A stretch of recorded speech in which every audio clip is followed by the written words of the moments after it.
12, 13절입니다. 유월절을 맞아 예루살렘으로 온 무리가 예수님을 환대하며 열광하는 장면입니다. 예수님의 예루살렘 입성은 사복음서가 모두 증언하는 내용이죠. 백성들은 소리를 지르며 흥분합니다. 예수님을 왕으로 높이며 열광합니다. 공관복음서는 예수님이 의도적으로 제자들을 맞은편 마을로 보내 나귀를 구한 것을 상세히 설명합니다. 아마도 예수님이 나귀를 타고 입성하는 과정에서 벌어진 에피소드들을 역사적 사실을 기초로 설명하려 한 것 같습니다. 그러나 요한복음은 이 과정을 모두 생략합니다.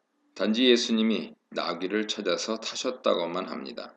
예수님이 나귀를 타시고 예루살렘에 입성한 것을 스가랴 예언과 연결시키는 성경은 마태, 요한복음입니다. 요한복음은 또한 백성들이 종려나무 가지를 가지고 예수님을 환대했다고 기록합니다. 그러나 공관복음은 그러한 언급을 생략하고 그 대신 사람들이 자신의 겉옷을 나귀 위와 길 위에 폈다고 합니다. 마태와 마가는 나뭇가지도 길에 폈다고 합니다. 요한복음이 스가랴를 언급한 이유는 무엇일까요? 그리고 요한복음은 왜 종려나무 가지를 굳이 기록했을까요? 요한복음이 종려나무 가지를 언급한 이유는 레위기 23장 40절에 따르면 초막절에 사용되는 식물로서 승리를 상징하는 식물이기 때문입니다. 사람들이 종려나무 가지를 가지고 예수님을 맞이한 이유는 바로 승리의 왕, 메시아를 환영하기 위해서였습니다. 유대 전통에는 초막절이 아닌 다른 절기에도 종려나무가 사용되었다고 기록되어 있습니다. 요한계시록에 따르면 천상에 있는 하나님 백성들이 종려나무 가지를 흔들며 하나님을 찬양합니다. 7장 9절 보세요. 지상에서 믿음으로 승리하여 천상에 올라간 하나님 백성들이 하나님과 어린 양을 찬양하는 내용이 나옵니다. 이처럼 종려나무는 승리를 상징합니다. 따라서 예루살렘에 입성하는 예수님께 종려나무 가지를 흔들었다는 것은 예수님이 승리하는 왕이시라는 것을 상징하죠. 물론 백성들의 환호는 예수님에 대한 온전한 지식에 근거한 것이 아닙니다. 그들은 예수님의 십자가를 전혀 기대하지 못했습니다. 그럼에도 불구하고 그들의 환호는 더 깊은 구속사적 의의를 담고 있습니다. 다시 말하면 죽음을 이기시고 승리하시는 예수님을 미리 예표적으로 보여준다고 볼 수 있죠. 그들은 부지불식간에 예수님의 진정한 정체성을 드러내고 있는 것입니다. 예수님은 죽음을 이기시고 사탄을 이기시는 하나님 나라의 왕이시기 때문입니다. 호산나는 히브리어 혹은 아람어로 구원하소서라는 뜻으로 시편 118편 25절에서 왔습니다. 같은 구절에서 주의 이름으로 오시는 이도 인용됩니다. 사람들은 이스라엘 왕이신 메시아가 이스라엘을 회복시켜 주실 것이라는 소망을 담아 외치고 있습니다. 나다나엘도 예수님을 이스라엘 왕으로 호칭했고 오병이어 기적 후의 사람들은 예수님을 왕으로 삼으려 했습니다. 그때 예수님은 사람들을 피하셨으나 이제는 더 이상 피하지 않으십니다. 왜냐하면 십자가 시간이 가까웠기 때문입니다.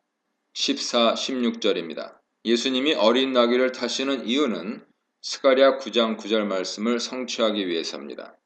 시온에 따른 예루살렘 주민을 일컫는 말이죠. 왕과 나귀 새끼는 어울리지 않는 모습입니다. 왕은 용맹스러운 전투마나 화려한 마차를 탈 것으로 기대되지만 예수님은 나귀 새끼를 타십니다. 스가랴 9장 9절은 그 이유를 메시아의 겸손에서 찾습니다. 이렇게 겸손한 왕은 오셔서 전쟁을 그치게 하시고 평화를 주십니다. 이러한 메시아의 겸손함과 평화 주심은 요한복음에서 묘사하는 예수님 모습입니다. 제자들은 처음에 예수님의 이 일을 깨닫지 못했습니다. 예수께서 영광을 얻으신 후에 예수님 행동과 구약 예언을 이해할 수 있었습니다. 요한복음 2장 22절에도 예수님이 죽은 자 가운데서 살아나신 후에 제자들이 깨달았다고 기록했습니다. 따라서 예수께서 영광을 얻으신 후에와 예수님이 죽은 자 가운데서 살아나신 후는 같은 의미로 보는 것이 좋습니다. 결국 예수님이 죽으시고 부활하여 성령을 보내신 후 깨달았다는 의미이기도 합니다. 요한복음 16장 13절 참조하세요. 제자들은 그 당시에 깨닫지 못하고 나중에 예수님 부활하신 후에 성령의 조명을 통해 예수님 계시를 온전히 이해하게 됩니다. 사복음서 가운데 스가랴 예언을 언급한 것은 마태, 요한복음이라고 말씀드렸죠. 그런데 두 복음서 인용의 차이가 있습니다. 마태복음은 시온 딸에게 이르기를 네 왕이 네게 임하나니 그는 겸손하여 나귀 곧 멍에 매는 짐승의 새끼를 탔도다 하라 라고 합니다. 마태복음 21장 5절 보세요. 이와는 달리 요한복음은 시온 딸아 두려워하지 말라 보라 너의 왕이 나귀 새끼를 타고 오신다 라고 합니다. 마태복음은 상대적으로 나귀에 대한 묘사를 강조하는데요. 요한복음은 마태복음에 없는 두려워하지 말라를 언급합니다. 두려워하지 말라 하는 표현은 실제 스가랴 9장 9절에는 나오지 않습니다. 아마도 스가랴 9장 9절에 나오는 크게 기뻐할지어다가 두려워하지 말라로 표현된 것 같습니다.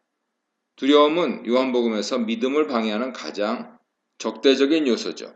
유대 관리들은 두려움 때문에 자신의 믿음을 공개적으로 고백하지 못했습니다.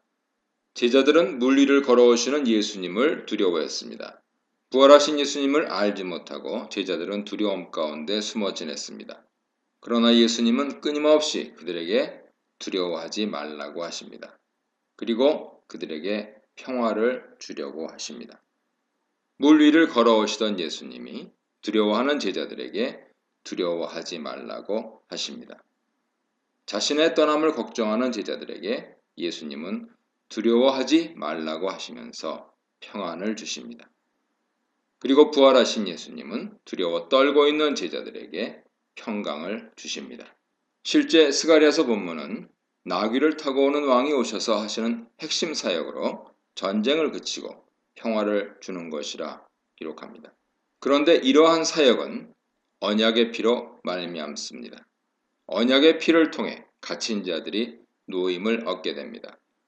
이것은 예수님이 오셔서 하시는 사역과 일맥상통하죠. 예수님은 자신의 피와 말씀으로 말미암아 자신의 백성들을 죄로부터 자유롭게 하십니다. 하나님의 아들 메시아로서 그를 믿는 자에게 참된 평화를 주십니다. 17절로 19절입니다. 예수께서 나사로를 일으키신 것을 본 사람들의 증언이 많은 무리를 열광케 했습니다. 예수님의 예루살렘 입성을 환영하며 메시아가 이루실 이스라엘의 회복을 기대했습니다. 그러나 그들은 표적이 가리키는 정확한 의미를 알지 못했습니다. 표적의 참뜻을 알지 못하고 그들의 관점에 따라 예수님을 판단하고 환영했습니다. 표적이 가리키는 고난은 보지 못하고 영광만을 바라보았습니다. 온전한 복음을 보지 못한 것이죠. 일찍이 예수님은 성전 정화를 통해 그의 죽음과 부활을 말씀하셨습니다. 나사로를 살리시면서 그의 죽음과 부활을 내다보셨습니다. 그러나 무리는 메시아의 영광만을 바라보았습니다. 이 문단에서는 큰 무리의 예수님 환영, 제자들의 오해, 바리새인들의 오해에 대해 묵상해 보시기 바랍니다.